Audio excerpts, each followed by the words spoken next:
అదే RTV app వార్తల్ని క్షణాల్లో చదివే అవకాశం ఉంటుంది. ఒక న్యూస్ పేపర్, ఒక టెలివిజన్ ఛానల్ మీ చేతుల్లో ఎప్పుడు ఉంటాయి. ఇప్పుడు గాంధీ చనిపోయినప్పుడు ఎవరు చనిపోయారు, ఎంతమంది చనిపోయారు, ఈ డైలాగు అంటే ఇప్పుడు వైఎస్ రాజశేఖర్ రెడ్డి గారు చనిపోయినప్పుడు చంద్రబాబు నాయుడు అరెస్ట్ చేసినప్పుడు బోల్డ్ మంది సూసైడ్ చేసుకున్నారు, గుండె ఆగిపోయింది. అందుకనే కదా భువనేశ్వర్ గారు నిజం గెలవాలని యాత్ర చేస్తున్నారు. ఇక్కడ మల్లారెడ్డి గారికి కనెక్ట్ చేస్తూ కొంతమంది అదేమో వైఎస్ఆర్ అంటారు, అదేమో మల్లారెడ్డి. వైఎస్ఆర్ గారు ఉన్నప్పుడు మల్లారెడ్డి గారు రాజకీయాల్లో లేరు. మీ ఇంట్లో నేను అన్నను అవుతాను, అక్కను అవుతాను, చెల్లెలాగా అందరికీ అన్నలాగా ఉండాలి, చెల్లెళ్ళకి అందరికీ అనే డైలాగ్ కూడా ఇది జగన్మోహన్ రెడ్డి గారికి. ఎస్, నేను ఈ సినిమా ఈ పార్టీ మీద తీసా, ఈ నాయకుడి మీద తీసా. అంటే రీసెంట్గా కేసీఆర్ గారు కూడా జగన్మోహన్ రెడ్డి గెలుస్తారు, ఇంకేమైనా కనెక్షన్ ఉందా అనేది కొంతమంది డౌట్. అవన్నీ జరుగుతుంటాయి. పవన్ కళ్యాణ్ గారిలో ఇప్పుడు మార్పు ఏమైనా వచ్చిందంటారా? అప్పటికి సో పవన్ కళ్యాణ్ గారు అప్పుడు ఎలా ఉన్నారు, 2 సీట్లలో తాను ఓడిపోయినా, తన పార్టీ ఓడిపోయినా, వచ్చిన ఒక్క సీట్ అతను కూడా అధికార పార్టీలోకి వెళ్ళిపోయారు. తగ్గకుండా ఈ 5 ఏళ్ళు కూడా గ్రౌండ్లో ఉన్నారు. సో రాజకీయ నాయకుడు చేయాల్సిన పని అంటే. బట్ అంటే ఆయన భావజాలాలు నచ్చిన మీరు ఆయన పర్సనల్గా అలా చూసేసరికి పవన్ కళ్యాణ్ గారు అంటే ఇష్టము, భావజాలం అంటే ఇష్టము, థర్డ్ ఆల్టర్నేటివ్ రావాలని అనుకున్నాను. ఆ పార్టీలో కొన్ని వ్యవహారాలు జరిగాయి.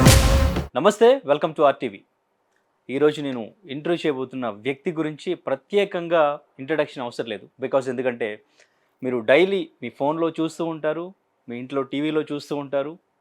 సీనియర్ జర్నలిస్ట్గా ఆయన ఎంతోమంది రాజకీయ నాయకుల్ని క్వశ్చన్ చేస్తూ ఉంటారు. జరుగుతున్న ప్రతి ఒక్క ఇన్సిడెంట్ మీద ఆయన స్టోరీస్ చేశారు. గత 30 ఏళ్ళుగా ఇదే ఫీల్డ్లో ఉంటూ మలాంటి ఎంతోమందికి చాలా ఇన్స్పైరింగ్గా అనిపించే జర్నలిస్ట్ మూర్తి గారితో ఈరోజు మన ఇంటర్వ్యూ. బికాజ్ ఎందుకంటే మన ముందుకు ప్రతినిధి 2 అని ఒక మూవీని తీసుకురాబోతున్నారు. ట్రైలర్ ఈ పాటికి మీరు చూసే ఉంటారు. సో ప్రతినిధి 2 గురించి అండ్ ఇంకా ప్రస్తుతం ఉన్న రాజకీయ పరిస్థితుల గురించి కొన్ని విషయాలు అడిగి తెలుసుకునే ప్రయత్నం చేద్దాం. సార్ నమస్తే సార్. నమస్తే sir. Right, first of all మీరు బేసిక్గా ఇంటర్వ్యూస్ అనేవి ఇవ్వరు. నేను చూసింది టీఎన్ఆర్ గారితో ఒక 3 hours ఇంటర్వ్యూ. ఫస్ట్ ఆ ఇంటర్వ్యూ చూసినప్పుడు జర్నలిస్ట్ లైఫ్లో అంత ఇంట్రెస్టింగ్గా ఏముంటుంది, 3 hours ఇంటర్వ్యూ అంటే ఏముంటుంది అని చెప్పి స్టార్ట్ చేసిన తర్వాత నేను 3 hours చూడాలనిపించింది, చాలా ఇన్స్పైరింగ్ అనిపించింది.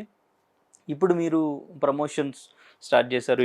టీఎన్ గారు కూడా నేను ప్లేబ్యాక్ అనే సినిమాలో యాక్ట్ చేశానండి, సైన్స్ ఫిక్షన్ మూవీ. ఓకే, అప్పుడు నేను ఆయన కలిపి యాక్ట్ చేశాం. యాక్చువల్ ఆ మూవీలో నేను యాక్ట్ చేయడానికి కారణం టీఎన్ఆర్ కూడా. ఓకే, అందుకని ఆ సినిమా ప్రమోషన్లో భాగంగా ఇంటర్వ్యూ ఇచ్చా, మళ్ళీ సినిమా ప్రమోషన్ అంతే. ఓకే, ఇంటర్వ్యూలు చేసేదే కానీ నా ఉద్యోగం ఇంటర్వ్యూలు ఇచ్చే స్థాయి నాకు లేదు. బట్ సినిమా ప్రమోషన్ కాబట్టి తప్పట్లేదు. ఓకే. బట్ అంటే మనం ఏం చేసినా పబ్లిసిటీ చేయాలి అనేది మీరు ఇప్పుడు ఓకే అంటారా? అంటే సినిమా కోసం, సినిమా అనేది జనాలకు రీచ్ అవ్వాలి. సినిమా కోసమే అంటారా పబ్లిసిటీ? సినిమా అంటే ఇప్పుడు సినిమా రిలీజ్ చేసుకున్నారు, సినిమా అనే ఒక ప్రోడక్ట్ ఉంది, ఈ ప్రోడక్ట్ జనంలోకి వెళ్ళాలి కాబట్టి దానికి ప్రచారం చేయాలి. అండ్ ఇంకా మీ మూవీ విషయానికి వస్తే మీరు ఎంతో ఇష్టంగా రాసుకున్న స్క్రిప్ట్. సో మూవీ అయిపోయింది, ఆల్మోస్ట్ అంతా పూర్తి అయిపోయింది, రిలీజ్ డేట్ అనౌన్స్ చేశారు. ఇంకా రేపు మూవీ అంటే ఈరోజు చూడొచ్చు మనం యాక్చువల్గా మూవీ రిలీజ్ అయ్యి ఉంటే. బట్ ఏమైంది? సాంకేతికంగా సెన్సార్ ఆఫీసర్ లీవ్లో ఉన్నారు. గత 10-15 days నుంచి ఏ సినిమాలు కూడా సెన్సార్ అవ్వలేదు. జనరల్గా సెన్సార్ అవుతాయి, దానికి అనుగుణంగానే మన డేట్స్ కూడా అనౌన్స్ చేసుకుంటాం. సో సెన్సార్ ఆఫీసర్ లీవ్లో ఉన్నారు, ఎవరు రాలేదు. కొత్త వాళ్ళని జస్ట్ రిక్రూట్ చేశారు, అడిషనల్ ఛార్జ్ ఇచ్చారు. సో ఆల్మోస్ట్ 42 సినిమాలు పెండింగ్లో ఉన్నాయి. నా ఒక్క సినిమా కాదు, చాలా సినిమాలు పోస్ట్ పోన్ అయిపోయింది. ఓకే, ఆల్మోస్ట్ ఆల్ అన్ని సినిమాలు పోస్ట్ పోన్ అయిపోయినాయి. ఒక 2 వారాలుగా అనౌన్స్ చేసుకున్న సినిమాలని. డబ్బింగ్ సినిమాలు ఎక్కడో సెన్సార్ చేసుకున్నాయి, ఓకే, లేదు చాలా ముందు సెన్సార్ అయినాయి, ఓకే. బట్ ఈ 20 daysలో సెన్సార్ అవుతాయి అనుకున్న అన్ని మూవీలు పోస్ట్ పోన్ అయ్యాయి. ఓకే, అంతే తప్ప వేరే ఇష్యూ ఏం లేదు. అంటే బట్ మీరు టీడీపీకి డెఫినెట్గా ఫేవర్గా తీసుంటారు మూవీ, అందుకే గవర్నమెంట్ ఆపించారు అనే ఆరోపణలు అవన్నీ సెన్సార్ అవ్వలేదు కదా, సెన్సార్ ఆఫీసర్ లేరు. సెన్సార్ ఆఫీసర్ ఉంటే అవుతుంది. గవర్నమెంట్ ఆపించడం, టీడీపీ ఆపించడం అయితే యాత్ర 2 వచ్చింది, శపథం వచ్చింది, వ్యూహం వచ్చింది, రాజధాని ఫైల్స్ వచ్చాయి, అవి డైరెక్ట్ ప్రోపగండా మూవీస్. అయినా సెన్సార్ అయింది, కట్స్ చెప్పుకున్నారు. నాది ప్రోపగండా మూవీ కాదు, పొలిటికల్ మూవీ కాదు. ఓకే, నాది political suspense thriller fiction. So నాకు అలాంటి అంశాలు ఏమో అడ్డం రాలేదు, ఎవరు నన్ను ఆపలేదు. ఓకే, సాంకేతికంగా అక్కడ ఆఫీసర్ లేరు అంతే. Okay, right. బట్ ట్రైలర్ చూసిన తర్వాత ఫస్ట్ డైలాగ్తోనే ఇప్పుడు గాంధీ చనిపోయినప్పుడు ఎవరు చనిపోయారు, ఎంతమంది చనిపోయారు, ఈ డైలాగు అంటే ఇప్పుడు వైఎస్ రాజశేఖర్ రెడ్డి గారు చనిపోయినప్పుడు ఎంతమంది చనిపోయారు అన్నట్టుగా ఉంది అనేది కొంతమంది. ఎందుకు జయలలిత చనిపోయినప్పుడు చాలా మంది చనిపోయారు. అంటే మన ఇప్పుడు AP election TDP YCP Telangana ఉద్యమంలో చాలా చనిపోయారు. శ్రీకాంతాచారి నిలువున కాల్చుకు చనిపోయాడు. కేసీఆర్ గారు అరెస్ట్ అప్పుడు చాలా మంది చనిపోయారు. అండ్ చాలామంది ఇది ఎందుకు చంద్రబాబు నాయుడు అరెస్ట్ చేసినప్పుడు బోల్డ్ మంది చనిపోయారు, సూసైడ్ చేసుకున్నారు, గుండె ఆగిపోయింది. అందుకనే కదా భువనేశ్వర్ గారు నిజం గెలవాలని యాత్ర చేస్తున్నారు. సో ఏ రాజకీయ నాయకుడైనా ఎవరి మట్టుకు వాళ్ళు అనుకోవచ్చు. బట్ నేననేది ఏంటంటే రాజకీయ నాయకుడు అనేవాడు నువ్వు ఎన్నుకున్న నాయకుడు, నువ్వు అభిమానించే నాయకుడు, నీ తరపున అతన్ని ఒక ప్రతినిధిగా పెట్టుకుంటున్నావు. సో మనందరి జీవితాలు బాగుపడడానికి అతను పనిచేయాలి. అతను చనిపోతే నువ్వు చనిపోవడం పెళ్ళం పిల్లలను వదిలేసి అతను అభిమానించు, అతని ఆదర్శాలు కంటిన్యూ చేయి. సో ఒక వ్యక్తి సంపాదించే వ్యక్తి, రోజు ఇంటికి వచ్చే వ్యక్తి, అతను ఆధారపడి భార్య బిడ్డలు చదువులు సంధ్యలు చాలా ఆధారపడి ఉంటాయి. మొత్తం ఆ కుటుంబం అంతా ఆధారపడి ఉంటుంది. సడన్గా ఇంటికి వచ్చే వ్యక్తి శవంగా వస్తే ఆ ఇంట్లో ఉండే విషాదం ఎవరికి తెలుస్తుంది? ఆ రాజకీయ నాయుడికి తెలుస్తుందా? పిల్లలు చదువులు ఆగిపోతాయి. అప్పటి వరకు చదివిన స్కూళ్ళు మంచి స్కూల్లో వదిలేసి మామూలు బడిలో చదవాలి. అప్పటి వరకు లైఫ్ స్టైల్ మొత్తం మారిపోతుంది. ఆ అమ్మాయి జీవితం మారిపోతుంది, ఆ భార్య జీవితం మారిపోతుంది. ఏదేదో ఊహించుకుంటారు, ఇన్నేళ్ళు ఇలా బతకాలి, ఇన్నేళ్ళు బతకాలి, ఇలా ఉద్యోగం చేయాలి, పిల్లలు ఇంక ఎదుగొచ్చేస్తున్నారు, అన్ని పటాపంచలు అయిపోతాయి కదా. ఓకే, నీకు సేవ చేసేవాడు చనిపోతే అతని సర్వీసెస్ గుర్తించుకుని ముందుకు తీసుకెళ్ళి ఒక అన్నదానం చేయి, లేదా అతని పేరుతో ఏదైనా కట్టు, నువ్వు చనిపోవడం ఏంటి? ఇది నా విషయం. ఓకే, వైఎస్ఆరే కాదు, చాలా మంది రాజకీయ నాయకులు అరెస్ట్ అయినప్పుడు కూడా చనిపోతారు. ఆ ఉద్దేశంతో అన్నాను. అంటే మహాత్మా గాంధీని ఏపీ మించిన ఎలక్షన్ వాళ్ళు లేరు కదా ఫ్రీడమ్ ఫైటర్స్లో. దేశానికి స్వాతంత్రం ఇచ్చిన అతను చనిపోయినప్పుడు అతను కూడా సహజ మరణం కాదు, కాల్చి చంపేశారు. మరి ఇంతమంది గుండాకి చచ్చిపోలేదు, ఇంతమంది సూసైడ్స్ చేసుకోలేదు కదా. ఓకే, రైట్, అది నా ఉద్దేశం.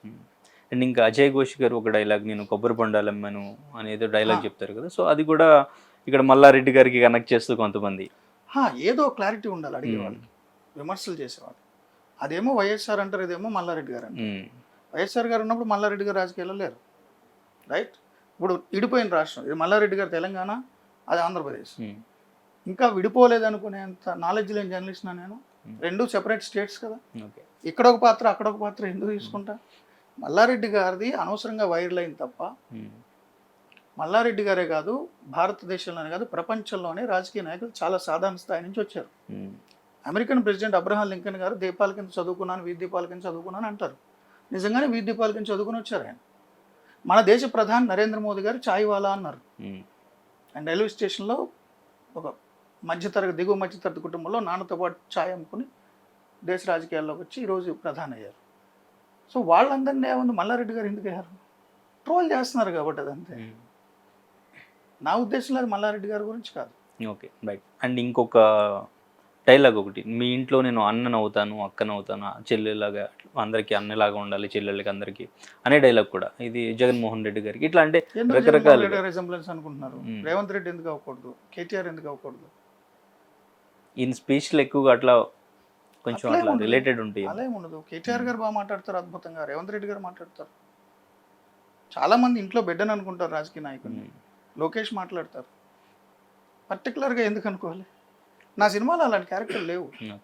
అంటే మీ నిజంగా ఉండే ఉద్దేశం ఉంటే నేను నా షోలో చెప్తా, ఎస్ నేను ఈ సినిమా ఈ పార్టీ మీద తీసా, ఈ నాయకుడి మీద తీసా. ఎవరేం చెప్తారు? నేను ఎందుకు అబద్ధం ఆడాలి?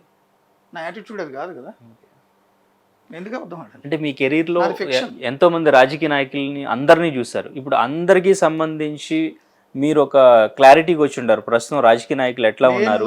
నా వృత్తి జీవితంలో చూసిన రాజకీయ నాయకుల్ని ఊహిస్తూ ఈ సినిమా రాయలేదు. నేను ఓవరాల్ పొలిటికల్ సిస్టమ్ మీద రాశా. ఎవరి క్యారెక్టర్ మీ మీద పడలేదు? నేను ఓవరాల్ పొలిటికల్ సిస్టమ్ మీద రాశా. ఓకే, ఓవరాల్ గా ఆ పొలిటికల్ సిస్టమ్ లో ఇప్పుడున్న నాయకులు ఎవరు లేరు. వాళ్ళ ఏ నాయకుడు రిజంబ్లెన్స్ ఇందులో వ్యక్తిత్వం కానీ ఏం లేవా? ప్రజల వ్యక్తిత్వం గురించి రాశాను. ఓకే, నాయకుల వ్యక్తిత్వం గురించి రాశాను. అసలు జనరల్ గా పాలిటిక్స్ ఎలా ఉంటాయి అనేది రాశాను. ఇందులో ప్రజల బాధ్యత ఎంత, ప్రజలు బాధ్యతాయుతంగా ఎందుకు లేరు అని రాశాను. ఏ పర్టికులర్ క్యారెక్టర్ గురించి నేను రాయలే. ఓకే, రాసి ఉంటే నేను ఓపెన్గా ప్రచారం చేసుకుంటా కదా అంటున్నా. నాకేం భయం? అన్ని సినిమాలు అలాగే తీసారు కదా ప్రాపగండా మూవీస్. తీయాల్సి వస్తే నేను ఎందుకు భయపడాలి? ఓకే, సో ఇప్పటివరకు మీరు చూసిన లీడర్స్లో మీకు నచ్చిన, ఈయన నిజంగా ప్రజలకు కావాల్సిన లీడర్, నాయకుడు అనిపించిన వ్యక్తి ఎవరైనా ఉన్నారు? చాలా మంది ఉన్నారు. ఒకరిద్దరు చాలా మంది ఉన్నారు. పర్సన్ ఇప్పుడు నేమ్ చెప్తే ఇంకొకరు కాదనుకుంటారు, కానీ చాలా మంది నాయకులు ఉన్నారు. పొచ్చలపల్లి సుందరయ్య గారి దగ్గర నుంచి ఉన్నారు, ఇప్పుడు నర్రారాఘవరెడ్డి దగ్గర నుంచి ఉన్నారు, పాటూరు రామయ్య గారి దగ్గర నుంచి ఉన్నారు, వాజ్పేయి దాకా ఉన్నారు, జార్జ్ ఫెర్నాండెస్ దాకా ఉన్నారు. చాలా మంది ఉన్నారు. ఒక పర్టికులర్ పర్సన్ చెప్తే అవుట్ ఆఫ్ కాంటెక్స్ట్ వెళ్తుంది. నేను కూడా జర్నలిస్ట్నే కదా, నాకు తెలుసు కదా ఏ మొక్క మాట్లాడితే ఏ thumbnail వస్తుంది, ఏ మొక్క అవుట్ ఆఫ్ కాంటెక్స్ట్ వెళ్తుంది. I know about it. Out of context వెళ్తుంది కానీ నేను చెప్పట్లా. Okay, right. సో అంటే నారా రోహిత్ గారిని ఎంచుకోవడానికి ఆల్రెడీ మీ మీద టీడీపీ అనే ముద్ర ఒకటి ఇప్పుడు ఎవరో వేస్తే నేను అది నా ముద్ర ఉందని నేను ఒప్పుకోను. Okay right. మరి నారా ఎవరో రోహిత్ ఏదో గారిని ముద్ర వేస్తే నేను ఒప్పుకోను. నేను 2014-19 మధ్యలో నన్ను వైసీపీ ముద్ర వేశారు. నేను అధికార పార్టీని నిలదీస్తాను కాబట్టి ప్రతిపక్షం ముద్ర వేస్తారు నాకు. 14-19లో మీరు జర్నలిజంలో ఉంటే నన్ను వైసీపీ అని మీరే అనేవారు. ఓకే నేను పనిచేసే మహా టీవీలో యాజమాన్యంతో సంబంధాలున్న సుజనా చౌదరి గారు కేంద్ర మంత్రిగా ఉంటే మీరు స్పెషల్ స్టేటస్ తెస్తానన్నారు, ఇస్తానన్నారు, బీజేపీ తెలుగుదేశం మోసం చేస్తున్నాయి, మీరు ఎందుకు రాష్ట్ర ప్రజలను మోసం చేస్తున్నారు, ఎందుకు కేంద్ర మంత్రి పదవిని అడ్డం పెట్టుకు తిరుగుతున్నారు, ఇంకా ఎందుకు అది పట్టుకు వేళ్లాడుతున్నారు, ఎప్పుడు ఏం చేస్తారని అడిగేవాడు నా షోలో. ఆయనకి సంబంధించిన ఛానల్లో నా యాజమాన్యానికి సంబంధించిన వ్యక్తిని, కేంద్ర మంత్రిని, తెలుగుదేశం పార్టీ నేతని ఎప్పుడు ఏం చేస్తారు, ఎప్పుడు స్టేటస్ తెస్తారని అడిగారు. ఓకే అశోక్ గజపతిరాజు గారిని, సుజనా చౌదరి గారిని, చంద్రబాబు గారిని నిలదీశారు. నా స్టూడియోలో కూర్చుని కాదు, 13 జిల్లాలు తిరిగి డిబేట్లు పెట్టాను. ఓకే బీజేపీ తెలుగుదేశం మోసం చేస్తున్నాయి, ఎందుకు స్టేటస్ ఇవ్వట్లేదని. నా డిబేట్స్కి విజయసాయి రెడ్డి గారు లాంటి వైసీపీ నాయకులు అందరూ వచ్చారు ఆ 13 జిల్లాల్లో ఎవరుంటే వాళ్ళు. అప్పుడు తెలుగుదేశం బీజేపీకి సంబంధించిన వ్యక్తులు నా మీద విజయనగరంలో నేను డిబేట్కి వెళ్తే నా కారు మీద రాళ్ళు వేశారు. మీరు యూట్యూబ్ చెక్ చేసుకుంటే తెలుస్తుంది. ఎవరో ముద్ర వేస్తే నేను ఎందుకు భయపడతాను? ఓకే నేను జర్నలిస్ట్, నాది ప్రజల ముద్ర. రైట్. అంటే మీరు చెప్పినట్టు మీరు ఏ ఛానల్లో ఉన్నా కానీ మీరు ఏ గవర్నమెంట్ ఉంటే ఆ గవర్నమెంట్ అపోజిషన్కి నన్ను కనెక్ట్ చేస్తూ ఉన్నారు, ఆ ముద్ర వేస్తున్నారు అని చెప్పారు. బట్ మీరు పనిచేసిన ఛానల్స్ అన్నీ కూడా టీడీపీ ఫేవర్గా ఉన్న ఛానల్స్. ఎందుకు అనుకుంటున్నారు అలా? ఈనాడు చేశారు, ఏబిఎన్ చేశారు, ఎన్టీవీ చాలా తక్కువ టైం చేసిన మీరు 1 year చేసినట్టున్నారు. నేను 2.5 years చేశాను. ఓకే మీరు చేసిన తక్కువ టైం ఎన్టీవీనే కదా? నో మహా TV only 11 months. Okay 2.5 years NTV Inception నుంచి నేనున్నా. అందులో షబ్బీర్ అలీ గారు, కేపీ రామచంద్ర గారు, వాళ్ళకి సంబంధించిన షేర్లు ఉన్నాయి.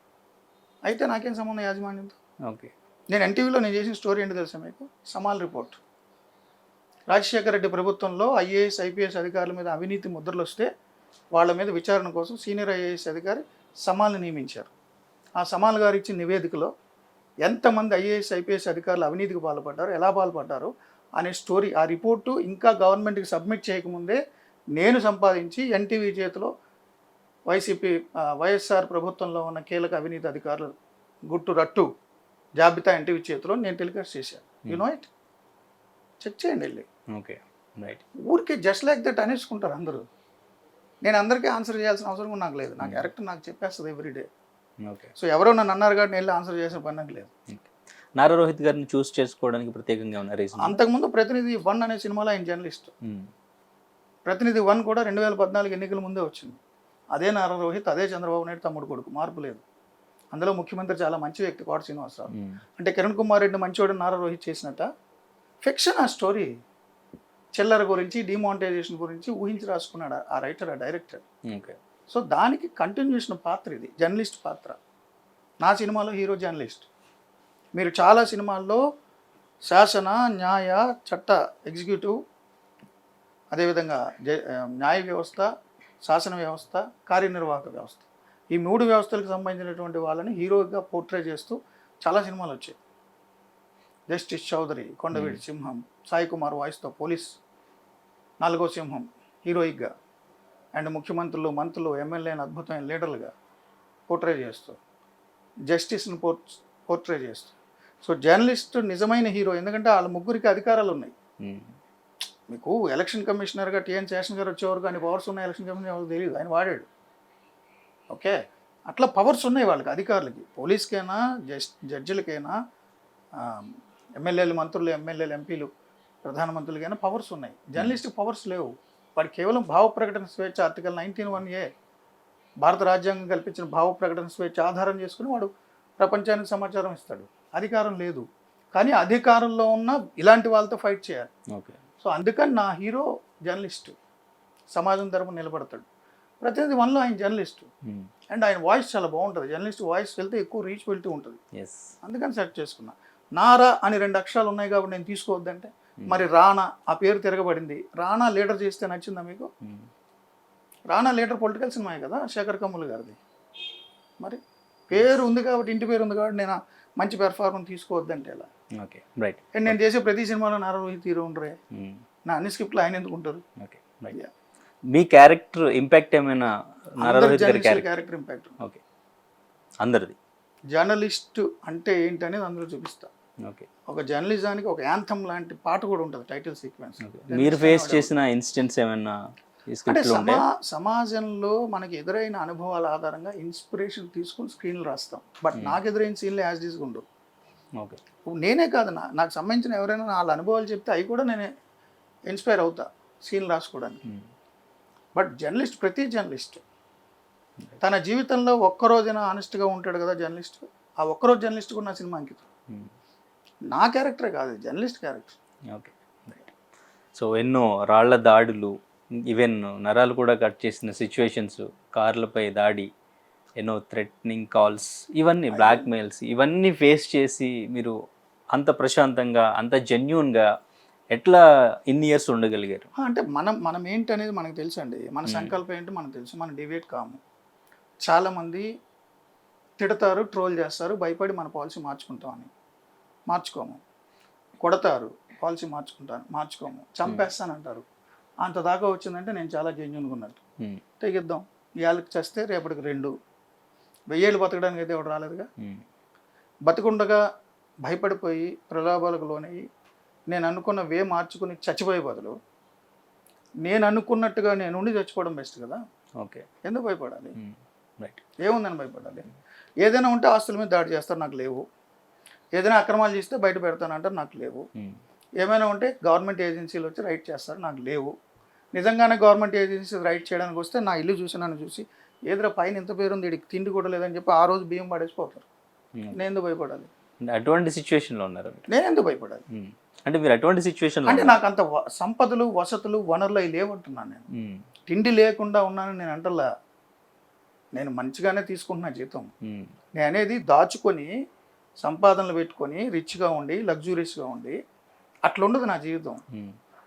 పుస్తకాలు ఉంటాయి చుట్టూ, మనసు చుట్టూ. ఓకే. మీరు అనుకునే లగ్జూరియస్ లైఫ్ నాకు ఉండదు. అది నేను చెప్పింది ఎగ్జాంపుల్. తిండికి లేదు అనడం కాదు, నేను ఎగ్జాంపుల్ చెప్తున్నా ఆ స్థాయిలో ఉంటుందని. ఓకే. అంటే మీ కెరీర్ మొత్తంలో ఇప్పటివరకు ఏం సాధించారు, ఎంత సంపాదించారు అంటే ఏం చెప్తారు మరి? నేను అనుకున్నట్టు నేను బతికానండి. దాన్ని మించిన సంపాదన కూడా లేదు. నేను జర్నలిస్ట్ అవ్వాలనుకున్నా, చిన్నప్పటి నుంచి జర్నలిస్ట్ని అయ్యా. ఏదో యాక్టర్ అవ్వాలి, డాక్టర్ అలా ఏం లేదు. నేను జర్నలిస్ట్నే అవ్వాలనుకున్నా. నాకు జర్నలిజం అంటే ప్యాషన్. జర్నలిస్ట్నే అయ్యా. జర్నలిజంలో నేను ఎలా ఉండాలో అలాగే ఉన్నా. నన్ను ఎవరు మార్చలేకపోయారు. ఎవరు భయపెట్టినా భయపడలేదు. కేసులు వేసినా భయపడలేదు. దేశద్రోహం కేసు వేసినా నాకు లెక్కలేదు. ఓకే. నా దారి.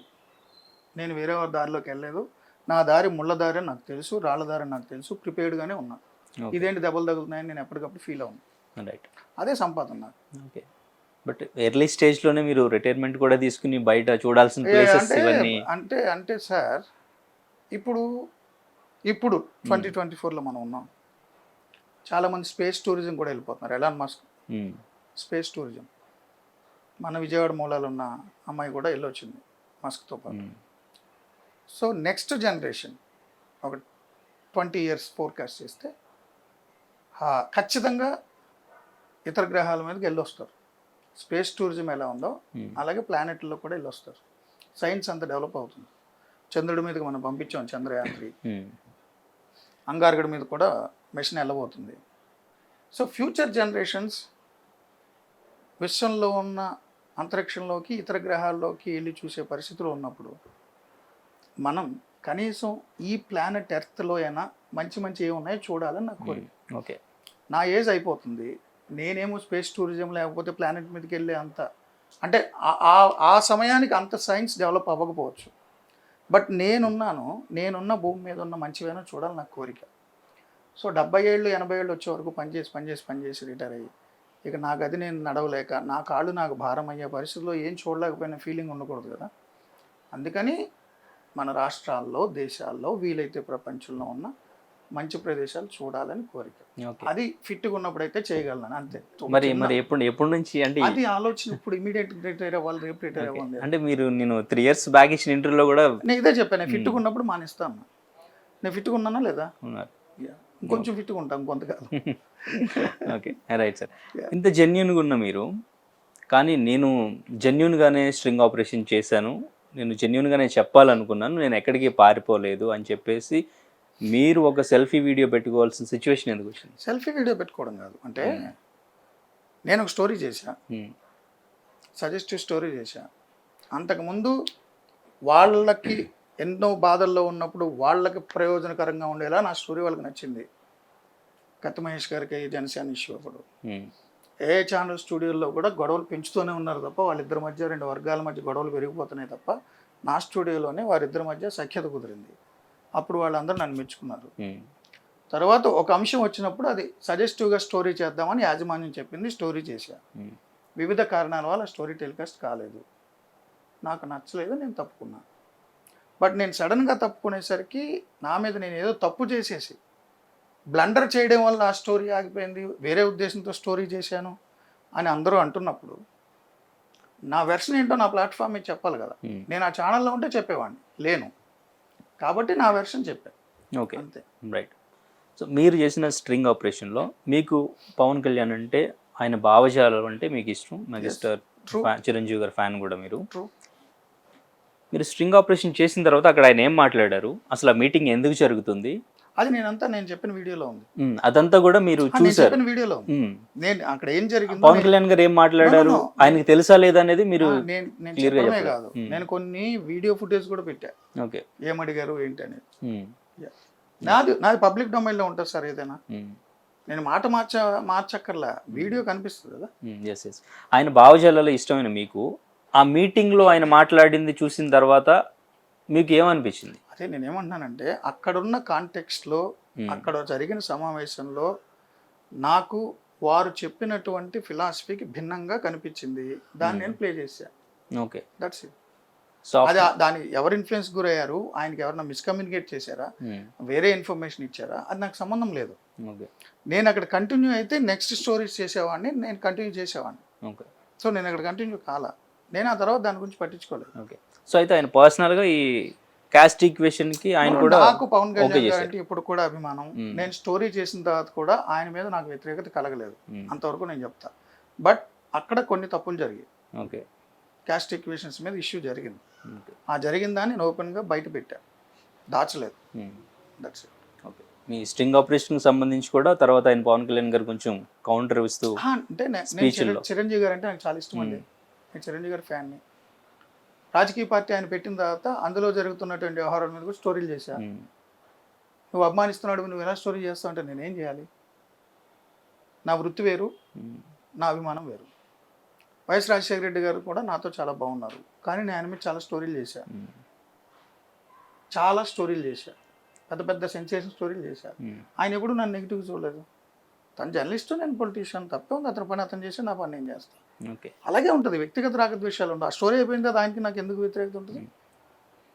నాకు ఎవరి మీద ఒక ఒపీనియన్ తీసుకుని వాళ్ళ మీద స్టోరీ చేసాం కాబట్టి వ్యక్తిగతంగా వాళ్ళ మీద నాకు ఎలాంటి రాగద్వేషాలు, కక్షాదింపులు ఉండవు. బట్ అంటే ఆయన భావజాలాలు నచ్చిన మీరు ఆయన పర్సనల్గా అలా చూసేసరికి ఏమన్నా రాజకీయ పార్టీలు పెట్టిన తర్వాత అనేక ఈక్వేషన్స్ ఉంటాయి. నాకు చిరంజీవి గారు కూడా ఇష్టం అని చెప్తున్నారు కదా, ఆ రాజకీయ పార్టీలో వ్యవహారాలు జరిగే చేశాను. పవన్ కళ్యాణ్ గారు అంటే ఇష్టము, భావజాలం అంటే ఇష్టము, థర్డ్ ఆల్టర్నేటివ్ రావాలని అనుకున్నాను. ఆ పార్టీలో కొన్ని వ్యవహారాలు జరిగాయి, అది నేను స్టోరీ చేశాను. నాకు ఇంకా అది పర్సనల్గా ఏమి ఉండదు. అండ్ తెలుగుదేశం పార్టీ మీద నేను బోల్డ్ స్టోరీలు చేశాను. తెలుగుదేశం ప్రభుత్వం మీద బోల్డ్ స్టోరీలు చేశాను. తెలుగుదేశం ప్రభుత్వం ఉన్నప్పుడు నేను చేసిన స్టోరీల వల్ల ఎమ్మెల్యేలు, మంత్రులు, మాజీ ఎమ్మెల్యేలు నా మీద దాడులు చేశారు. తెలుగుదేశం ప్రభుత్వంలో ఉన్నప్పుడు నేను చేసిన స్టోరీల వల్ల అప్పటి ఐపీఎస్ అధికారి, పోలీస్ కమిషనర్ నన్ను పిలిచి గన్ చూపించి వార్నింగ్ చేశారు. ఇవన్నీ ఈ జనరేషన్ తెలియదు కదా. నేను ఎందుకు ఆన్సర్ చేయాలి అంటున్నా. ఇప్పుడు నేను చెప్పాను, ఈ థంబ్నెయిల్ ఉండదు. ఇప్పుడు ఇంత చేసిన తర్వాత కూడా ఎవడో అడుగుతాడు, మన టీడీపీ మీద ఎందుకు చేయలేదు రా. అరే టీడీపీ ప్రభుత్వం మీద నా మీద దాడులు జరిగాయి అంటున్నా. 2004 వరకు చంద్రబాబు ఉన్నారు, 24-20 ఏళ్ళు అయింది. ఇప్పుడు పుట్టిన 18 ఏళ్ళు 19 ఏళ్ళకి తెలుసు అసలు నేను చేసిన స్టోరీలు ఏంటో, నా మీద ఎలాంటి దాడులు జరిగినాయో. వాళ్ళు చూసినప్పుడు 14-19 మాత్రం టీడీపీ బీజేపీ ప్రభుత్వం చేశానంటున్నా. స్పెషల్ కేటగిరీ స్టేటస్ గురించి 13 జిల్లాలు తిరిగానన్నా. పబ్లిక్ డొమైన్లో వీడియోలు ఉన్నాయి చూడమన్నా. నా మీద దాడి చేశారంటున్నా విజయనగరం జిల్లాలో, నా కారు మీద. ఇంకెంతకంటే ఏం కావాలి? అంటే రీసెంట్గా కేసీఆర్ గారు కూడా జగన్మోహన్ రెడ్డి గెలుస్తారు అని సమాచారం అందింది. ఏమన్నా అంటే రాజకీయ నాయకులు వాళ్ళ స్టేట్మెంట్లు వాళ్ళు ఇచ్చుకుంటారండి, వాళ్ళ అంచనాలు వాళ్ళకు ఉంటాయి. దానికి మనకి ఏదైనా లీడ్ దొరికితే నేను 9 PM చెప్పేస్తా. ఓకే, నా షోలో నేను చెప్పేస్తాను, నా లీడ్ దొరికితే. చాలా ఉంటాయి ఇవన్నీ. అంటే ఎవ్రీడే పాలిటిక్స్లో ఇప్పుడు 2014లో కేసీఆర్ గారు కూడా ఇదే అన్నారు, 100 పైన సీట్లతో జగన్మోహన్ రెడ్డి గారు గెలుస్తారు. ఆ వీడియోలు వైరల్ అవుతున్నాయి కదా. అవన్నీ జరుగుతుంటాయి. ఎవరి స్టేట్మెంట్ ఏంటనేది జరుగుతుంటుంది. నేను 9 PM షోలో మాట్లాడేస్తుంటాను. యా. పవన్ కళ్యాణ్ గారిలో ఇప్పుడు మార్పు ఏమైనా వచ్చిందంటారా అప్పటికి ఇప్పటికి? పవన్ కళ్యాణ్ గారిలో కసి ఎప్పుడు ఉందండి. పవన్ కళ్యాణ్ గారిలో కసి ఎప్పుడు ఉంది. బట్ రాజకీయాల్లో విపరీతమైన ప్రజాకర్షణ, క్రౌడ్ పుల్లర్ అనేది ఒకటే చాలదు. రాజకీయాలు సక్సెస్ అవ్వాలంటే అనేక డైనమిక్స్ ఉంటాయి. నాయకుడిగా పోర్ట్రే అవ్వాలి. ఈ నిలబడతాడు నా కోసం అనే ఫీల్ రావాలి. సో మీరు పెట్టే మేనిఫెస్టోలా, సిద్ధాంతాల థీరీయే కాదు, ప్రాక్టికల్గా కూడా చూస్తారు వాళ్ళు గ్రౌండ్లో. సో పవన్ కళ్యాణ్ గారు అప్పుడు ఎలా ఉన్నారో, 2 సీట్లలో తాను ఓడిపోయినా, తన పార్టీ ఓడిపోయినా, వచ్చిన ఒక్క సీట్ అతను కూడా అధికార పార్టీలోకి వెళ్ళిపోయినా తగ్గకుండా ఈ 5 ఏళ్ళు కూడా గ్రౌండ్లో ఉన్నారు. సో రాజకీయ నాయకుడు చేయాల్సిన పని అదే. గ్రౌండ్లో ఉన్నారు కాబట్టి నాయకుడిగా ప్రూవ్ చేసుకునే అవకాశం ఉంది. ఆ మెటీరియల్ ఉంది. దాన్ని ఎలా పర్సూ చేస్తారు, జనం ఎలా రిసీవ్ చేసుకుంటారని కాలం నిర్ణయిస్తుంది. మీరు చెప్పినట్టు ఆయన జస్ట్ పారాచూట్ పొలిటీషియన్ కాదు. సినిమాలోంచి వచ్చాడు, ఒక అటెంప్ట్ చేశాడు, ఒక ట్రయల్ వేసారు, వెళ్ళిపోయారు టైప్ అయితే కాదు. డిసైడ్ అయ్యారు, రాజకీయాల్లోనే తేల్చుకుందాం అనుకున్నారని నాకు ఈ 5 ఏళ్ళలో అర్థమైంది. ఓకే. మీరు చెప్పినట్టు ఇప్పుడు ప్రజల్లో తిరుగుతున్నారు, ప్రజల్లో మమేకమై ఓడిపోయినా కూడా 5 ఏళ్ళు జనసేన పార్టీలో ఉన్నారంటున్నా. జనసేన ప్రజల్లో తిరిగింది అంటున్నా.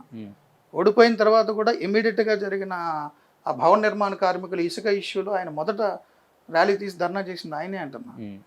ప్రజల్లో ఉన్నారు. సో రాజకీయ నాయకుడు అనేవాడు ప్రజల్లో ఉండాలి, గెలిచినా ఓడినా. పేషెంట్గా ఉండాలి. పాకిస్తాన్లో ఇమ్రాన్ ఖాన్ ఎన్నేళ్ళు పార్టీ పెట్టి ఒక్కడ ఉన్నాడండి, తర్వాత అయ్యాడు కదా. రాజశేఖర రెడ్డి గారు కూడా 78, 82 ఆ మధ్యలో 78, 83 ఎన్టీఆర్ గారు పార్టీ పెట్టే టైంకి ఆయన క్యాబినెట్ మినిస్టర్. ఆ తర్వాత ఆయన కాంగ్రెస్ పార్టీలో ఉన్నారు కానీ ఎంపీ ఎమ్మెల్యేలు అయ్యారు కానీ పదవులు అయితే అనుభవించలేదు. పార్టీలో అంతర్గత రాజకీయాల వల్ల కాంగ్రెస్లో గ్రూప్స్. మళ్ళీ 2004లో కదా ఆయన సీఎం అయింది. అంతకాలం ఉన్నారు కదా. ప్రతిపక్షంలో కానీ అధికార పక్షంలో ఉన్నా కానీ పదవులు రాకపోవడం కానీ పాలిటిక్స్లో ఉన్నారు కదా. సహనం ఉండాలి రాజకీయాల్లో ఉందాం అనుకునేవాడికి. అది ఉందనిపించింది నాకు కళ్యాణ్ గారు. మీ ప్రతినిధి 2 రిలీజ్ అయిన తర్వాత, చూసిన తర్వాత జనాలు ఏ మెసేజ్ తీసుకోవాలని మీరు అనుకుంటున్నారు? చూసి ఎట్లా ఫీల్ అవుతారని మీరు ఎక్స్పెక్ట్ చేస్తారు? సినిమాలు చూసి మెసేజ్ తీసుకుని కంటిన్యూ దాన్ని ఇంప్లిమెంట్ చేస్తాను నేను అనుకోవట్లేదు. బట్ ఒక థాట్ అయితే వస్తుంది. మీరు ఏ మెసేజ్ ఇవ్వాలనుకుంటున్నారు? అది నేను ఏమనుకున్నా అంటే మన డెమోక్రసీలో ప్రజలే పాలకులు, పాలకులు అనేవాళ్ళు సేవకులు. సో ఇక్కడ రివర్స్ అవుతుంది, వైస్ వెర్సా అవుతుంది. కాబట్టి డెమోక్రసీ పరిఢవి వెళ్ళాలంటే నువ్వు రాజువి, నువ్వు వెళ్ళి ఓటి. నీకు సేవకుడిగా ఎవరు నియమించాలనుకుంటున్నావు టిక్ పెట్టి అంటున్నా, అది నీ డ్యూటీ. ఓకే. అది నువ్వు వదిలేసి పాలకులకి నువ్వు బానిసల్లాగా ఓ అంటే ఆయన దేవుళ్ళ చూసి వాళ్ళు చెడ్డోళ్ళు అయితే అయ్యబాబోయ్ అని ఏడ్చి అటు కాదు అనేది నేను చెప్దాం అనుకుంటున్నా అండర్ కరెంట్గా. ఓకే. బట్ ఇది సందేశం కాదు. సినిమా ఫుల్ కమర్షియల్ సినిమా ఉంటుంది, పాటలు ఫైట్లు అన్నీ ఉంటాయి. అండర్ కరెంట్గా ఒక ఇది ఉంటుంది పర్టికులర్గా. అంటే మీరు ఇప్పుడు ఈ ఎలక్షన్ టైంలో రిలీజ్ చేయాలని అనుకున్నారా లేదంటే అన్ఫార్చునేట్లీ? లేదండి. పొలిటికల్ ఇప్పుడు ఒక్కొక్క సినిమాకి ఒక సీజన్ ఉంటుందండి. ప్రేమ సినిమాలన్నీ ఒక సీజన్లో వస్తాయి. ఇప్పుడు కాంతారాలు, విరూపాక్షలు ఈ సీజన్లో వస్తున్నాయి. కేజీఎఫ్లు, విక్రమ్లు ఒక సీజన్లో వచ్చాయి. సో ఒక్కో సీజన్లో ఒకటి నడుస్తుంది. దేశమంతా రాజకీయాల గురించి చర్చించుకుంటున్నారు కాబట్టి పొలిటికల్ మూవీస్ వస్తాయి. ఓకే, అంతే. సీజన్ అంతే, స్పెసిఫిక్ గేమ్ లేదు. నెక్స్ట్ ఇంకా డైరెక్షన్లోనే మీరు? నేను ఒక 4 స్క్రిప్ట్లు రాసుకున్నాను.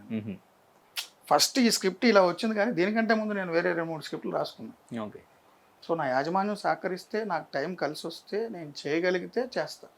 లవ్ స్టోరీస్ లాంటి అసలు మీ ఆలోచనకు వస్తాయి? నా 2వ సినిమా రోమ్ కామే. ఓకే. స్క్రిప్ట్ 2వ సినిమా rom com. Oh super. Romantic comedy genre. Okay. అసలు మీలో అసలు ఆ యాంగిల్ ఉందా సార్ అసలు? సార్ అంటే ఇప్పుడు నేను బోల్డ్ కథలు చదువుతా, బోల్డ్ పుస్తకాలు చదువుతా, బోల్డ్ సినిమాలు చూస్తా. జనం పల్స్ ఏంటో తెలుస్తుంది. సో అన్నీ రాయాలి కదా. ఓకే. కవి అనేవాడు, రచయిత అనేవాడు అన్నీ రాయాలి. అంటే టీన్స్ లో ఉన్నప్పుడు అట్లీస్ట్ అట్రాక్ట్ అవడం అమ్మాయిలకి అట్లేం ఉండదు. ఇప్పుడు అట్రాక్షన్ అనేది నా లైఫ్ అంత లగ్జూరియస్ లైఫ్ కాదు. నా లైఫ్ అంత లగ్జూరియస్ లైఫ్ కాదు.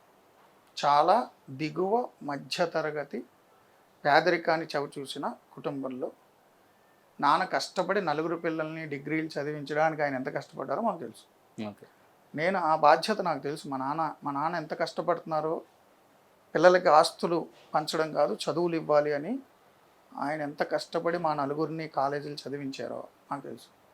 సో ఆ బాధ్యత తెలిసి నేను చదువుకున్నా. ఓకే. నాకు వేరే వ్యవహారాలు వాటి మీద నాకు టైం లేదు, అంత లగ్జరీ కూడా లేదు నాకు. ఓకే. Yeah. రైట్. దేనికి మీరు అట్రాక్ట్ దేనికి అవ్వలేదు? అసలు దేనికి అడిక్ట్ అవ్వడం అట్రాక్ట్ అవ్వడం బోత్. ఇప్పుడు మన మైండ్ మన కంట్రోల్లో ఉండాలి. మైండ్ కంట్రోల్లో మనం ఉంటే కోతిలాగా తయారవుతుంది. నేను ఏదనుకుంటే అది చేస్తాను సార్, అంతే.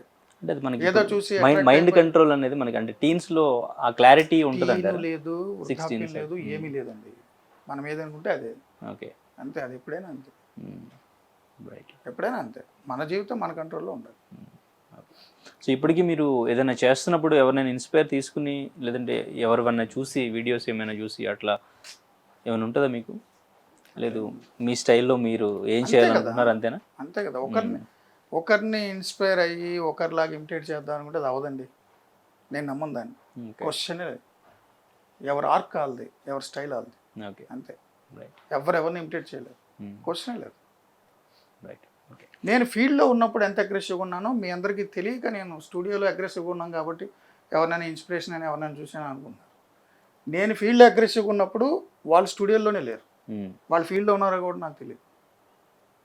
నేను 95 నుంచి ఫీల్డ్లో ఉన్నాను. నేను ఫీల్డ్లోనే అగ్రెసివ్గా ఉన్నాను. ఓకే. నా అగ్రెషన్ ఫీల్డ్లో నాతో పాటు ఉన్న నా కొలీగ్స్కి తెలుస్తుంది. ఎందుకు అంత దూసుకెళ్ళిపోతున్నాడు, ఎందుకు అంత లైవ్లో తిరుగుతున్నాడు. Yeah. Okay. Right. If you don't mind, అంటే ఇప్పుడు ఒక చిన్న ఛానల్కు కూడా యాంకర్ ఆర్ జర్నలిస్ట్ అవ్వాలంటే వాయిస్ చాలా బేస్ కావాలంటారు కదా సార్. మీది అంత బేస్ వాయిస్ కాదు. నాది బొంగురు గొంతు. సో అదేమన్నా మీకు ఫస్ట్లో ఏమన్నా ప్రాబ్లమ్? నాకు అస్సలు అవ్వలేదు. నాకు కంటెంట్ కమాండ్ అండి. కంటెంట్ ఉండి సబ్జెక్ట్ మీద కమాండ్ ఉంటే మిగిలినన్ని మైనస్ అవుతాయి. ఓకే. వాటి ఆధారంగా all India radio news reader మనిషి కనపడ్డు వార్తలు చదవడానికి గొంతు బాగోవాలన్నప్పుడు నా గొంతు పనికి వచ్చేది కాదు. ఓకే. నేను ఫీల్డ్ నుంచి వచ్చాను స్టూడియోకి. నేను డైరెక్ట్గా స్టూడియోకి యాంకర్గా రాలా. నేను యాంకర్ని కాదు, నేను న్యూస్ రీడర్ని కాదు, నేను జర్నలిస్ట్ని. సో ఫీల్డ్లో ఉన్నాను కాబట్టి జర్నలిజం మీద నాకు కమాండ్ ఉంది కాబట్టి ఫీల్డ్ నుంచి స్టూడియోలో అదే కమాండ్తో మాట్లాడతా. అప్పుడు నన్ను న్యూస్ రీడర్ గాను యాంకర్ గాను అయితే ఆ పారామీటర్స్ ఉంటాయి. నేను న్యూస్ రీడర్ని కాదు, యాంకర్ని కాదు, నేను జర్నలిస్ట్ని కాబట్టి ఆ కమాండ్తో నేను మాట్లాడతాను. కంటెంట్ కమాండ్ ఉన్నవాడికి మిగిలిన అక్కర్లేదు. ఆ లెక్కన మాట్లాడితే చాలా చెప్పుకోవచ్చు. అన్ని ఫీల్డ్స్లో చాలా చెప్పుకోవచ్చు. సూపర్ సార్, ఒక మంచి మూవీతో మా ముందుకి వచ్చారు. సో మీ ప్లేబ్యాక్ కూడా నేను చూశాను. Thank you. సో ఈ మూవీ నిజంగా అందరికీ చూడాలి, అందరూ చూడాలి, అందరికీ కూడా ఒక మంచి మెసేజ్ వెళ్ళాలి ఈ మూవీ ద్వారా. బికాజ్ ఎందుకంటే పర్సనల్గా నేను మీ గురించి తెలుసుకున్నప్పుడు ఒక జర్నలిస్ట్ అంటే ఇట్లా ఉండాలి. సో ఇటువంటి జర్నలిస్ట్ ఒక మూవీ తీశారంటే డెఫినెట్గా అందులో మంచి మెసేజ్ ఉంటుంది అని నేను ఎక్స్పెక్ట్ చేస్తున్నాను. Thank you. All the very best. Thank you sir. Thank you so much. Thank you. నమస్తే అండి.